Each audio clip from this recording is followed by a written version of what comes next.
through my childhood. I didn't like it.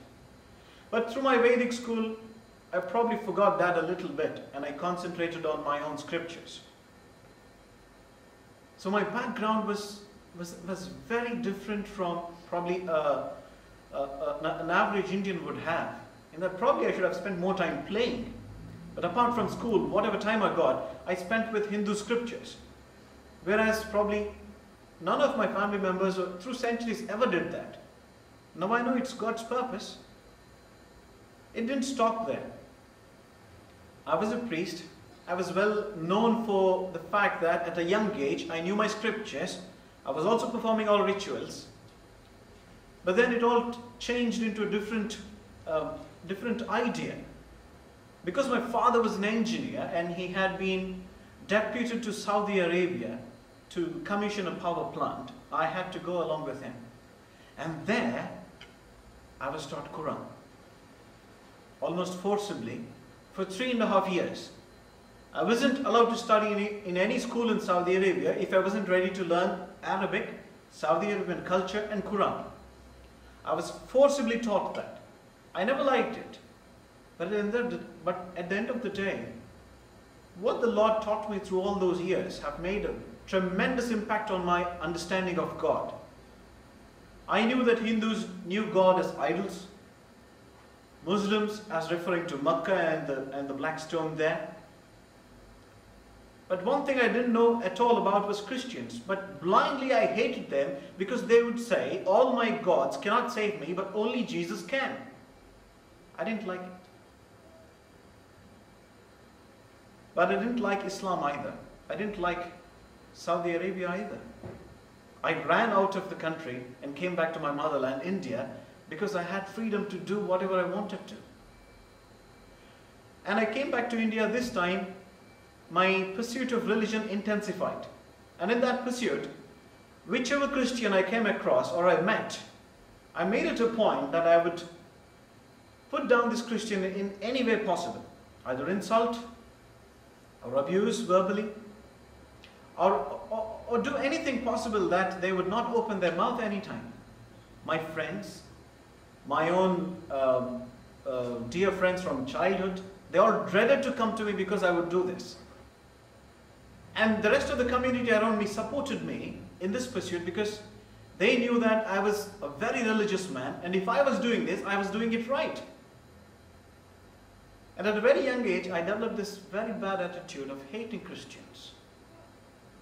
It didn't stop there. Through my pursuit of my religion, I was elevated to such a position in my own community that my parents were known after my name. They were called so-and-so's parents, rather than me being called after their surname and their family name. That was very odd, but that's what happened. Wherever I went, I was given a very high place. People treated me as they were a king in my own community. For me to look back on those days and think I was treated like that, it sounds very silly. Because no man should be treated above any other man, or treated better than any other man. But I was treated like that. I was treated like a king. And then I was given an elevated position in the religion as well. There are so many people whom the world today calls gurus. I'm sure most of you have heard of gurus. There's so many of them in India. Believe it or not, there is one for every street. I'm not joking, there's one for every street, and it's very easy to become a guru. If somebody should need some tips, probably they could approach me after the meeting. It's very easy, believe it or not. But then, I was not a very easy-made guru. By the virtue of what all I learned, I was made a guru in my own temple circuit. The whole community around recognized me as a representative of God within the community. They called me Chinna Baba. Now Baba is an Indian name for guru. Chinna means small. I was called a small guru because I was still young. But then I taught at the local Vedic school, and also in the temple. It was such a different life in that very elderly people would come to me and they would fall at my feet because I was very religious, and they thought at such a young age, if I knew all these things, I had an element of God within me. And so they worshipped me literally. They washed my feet and they sprinkled the ablutions on their heads. They did all sorts of things. They would come to me every Sunday and they would ask me to look into their horoscopes and tell them what would happen and suggest remedial measures for their difficult times, so on and so forth. My life became a little more different. But at the same time, my academics, my studies also was not bad. I was very good at my studies, and this all gave a different impression to the people around. They thought, now this is a very special person, and that God has definitely blessed him. God has given him knowledge of the Vedas or the Hindu scriptures, and he's also now a good rank holder in academics. It all translated into a higher plane when I got admission into medical school, which is very, very difficult in India. It's highly competitive. And they thought, fine, now this is the making of a bigger guru. They thought that way. But all of this made my attitude much more difficult to deal with. The sort of pride I developed in my own heart was unimaginable. Every other human being in my own locality would be definitely looked upon if I was still there in that position. More so Christians. More so Christians. I would do anything to put them down. And if they wouldn't, I would just inform the so many organizations I know which are now branded as Hindu fundamentalists. I would just tell them, now you should probably go and deal with this so-and-so person. I did that, believe it or not. I did that. And I enjoyed doing that. Because I believed my gods, if I should count them, 3 millions of gods and goddesses could save me. And Jesus could never.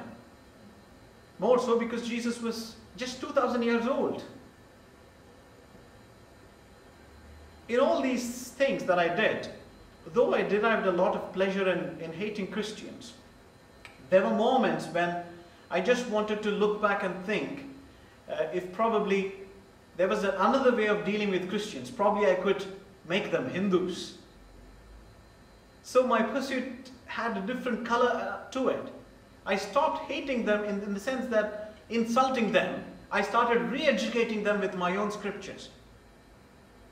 But the time had come, now I had to come to medical school. In medical school, a lot of my colleagues were all, again, well-educated, intelligent people. To argue with them was not very easy, but I got my way done. There was nobody who could make an argument good enough that my argument would be put down. I made sure that this happened all the time. But there were many questions that came up when I was in medical school that I never could find proper answers to. One such question was the formative question in my Christian life.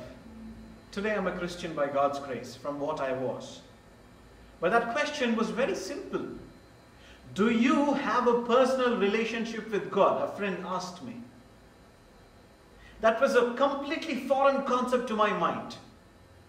A personal relationship? You ask me how many times I need to perform a ritual to get this done, I will tell you.